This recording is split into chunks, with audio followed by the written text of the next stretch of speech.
GM fam, it's time for us to dive into the subject that's been taking over crypto Twitter lately. Let's talk chicken bonds.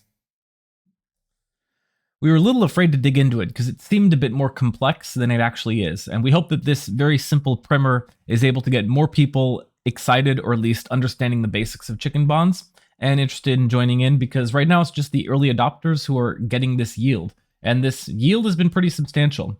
If you look at this pool here, which we'll discuss in a second how exactly it relates to chicken bonds, if you happen to be in it, you're getting 65% in LUSD rewards at the moment. Of course, sky-high yields are going to come down. Nothing in this is financial advice. This is all educational. But 65%, eat your heart out, Fed. So what exactly is fueling this? Well, first, let's contextualize this. It all comes from the big brains at Liquity. If you've not been following Liquity, we highly recommend you check out some of their previous inventions. They're most notable for LUSD, which is their incredibly decentralized stablecoin, so decentralized they don't even operate a front end for it. It's been one of the more successful stablecoins. We tend to see, for example, that during periods of extreme volatility, LUSD tends to depeg above $1, which is how brilliantly it's designed. So we do recommend reviewing Liquity. And Liquity had a problem that a lot of protocols face. They are trying to acquire protocol liquidity. So previous attempts at this have been like Olympus DAO, Tokemak, also very smart, but Liquity was looking for slightly different tweaks on this formula. They want low cost, strong user protection, and so they built chicken bonds.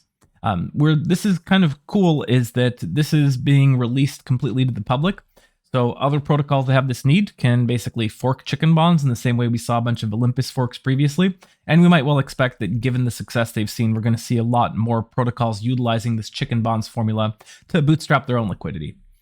So how does it work? We mentioned that this is all built off LUSD.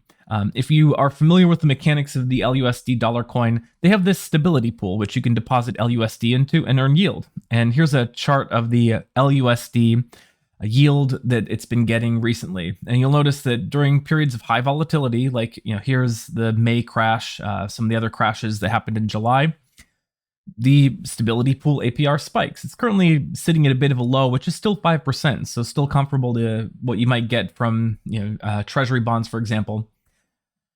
They've introduced a derivative token, which is going to be capturing all the accumulated yield of the chickens bond system and designed to be superior to the yield you would get from just staking LUSD individually. And this might raise some red flags. How exactly are you going to get better yield than this? Well, here's where they get some very simple but very fun game theory mechanics in it. They're playing this very simple game of chicken. Users essentially have two choices. What you do is you buy a bond, which is represented graphically in the system as buying an egg. So you take your LUSD, you get your egg. This egg has exactly two choices you can make. You can chicken in or chicken out. If you chicken out, it's just saying, I give up, give me back my refund, I'll take 100% of my LUSD back. If you chicken in, you forfeit your initial deposit, and you get this BLUSD token, which is stands for Boosted LUSD. Boosted LUSD is essentially all that yield that's accumulating, be it from anyone who has an egg, anyone who has forfeited their LUSD to take a claim on BLUSD. All the yield flows into a pool backing BLUSD. So BLUSD is designed to continue growing in value because it's capturing the accumulated yield of the system. So chickening out makes sense. It's very safe in that you get refunded in whole. You give up the yield you might have accrued had you been staking it directly, but you don't lose anything. So chickening out is kind of giving users this degree of safety. Chickening in does require a bit more game theory mechanics because you have to pick the time at which you pull your trigger to convert your egg. So the amount of BLUSD you get for chickening in follows this bonding curve here, which means that if you pull the trigger too early, you get very little BLUSD. If you pull the trigger too late, the amount you would get tapers off. So you can kind of need to find the exact right time on this curve when you're going to pull the trigger to maximize the amount of BLUSD and what that's worth. And this is a very difficult problem, but the good news is that because BLUSD continues to accrue value, and it will accrue value faster than if you just staked individually, it's not necessarily that disconcerting, but you can see where this could be perhaps one of the scarier mechanics to newbies. Another way that they made this really fun was that they represent your position as an NFT. So when you're buying your egg, so to speak, you're actually just purchasing an NFT representing your position. And because of this, you can trade your NFT. If I go on OpenSea and I sell my NFT to somebody else, then they can take that egg and they can decide to chicken out and get the LUSD, or to chicken in and get the BLUSD. They also, because NFTs have this strong visual component, they hired the artist Luchador, who's done some other interesting projects, to be able to change the parameters and traits within the NFT. So who knows, like, not financial advice, of course, and you would probably be silly to be investing in the NFT market, but like maybe the NFT is going to have like people who are just speculating on it just because they like the artwork or something. I don't understand the NFT market, so can't really comment there. All this, of course, this Curve market cap, we are interested in the Curve ecosystem, and all this is built off of Curve. There's a LUSD pool that exists on Curve. It's getting currently like 5% Curve rewards, which is pretty good. And part of that is some of the rewards that stream into the BLUSD. They do this by harvesting it through the corresponding Yearn vault. So Yearn's another key player in the ecosystem.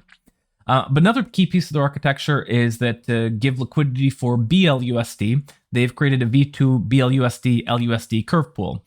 This is yet another source of liquidity. So some portion of the LUSD generated in the system is flowing to incentivize this, and this is what's delivering the 65% LUSD at present. Again, that's probably going to come down as more people learn that chicken bonds aren't that scary.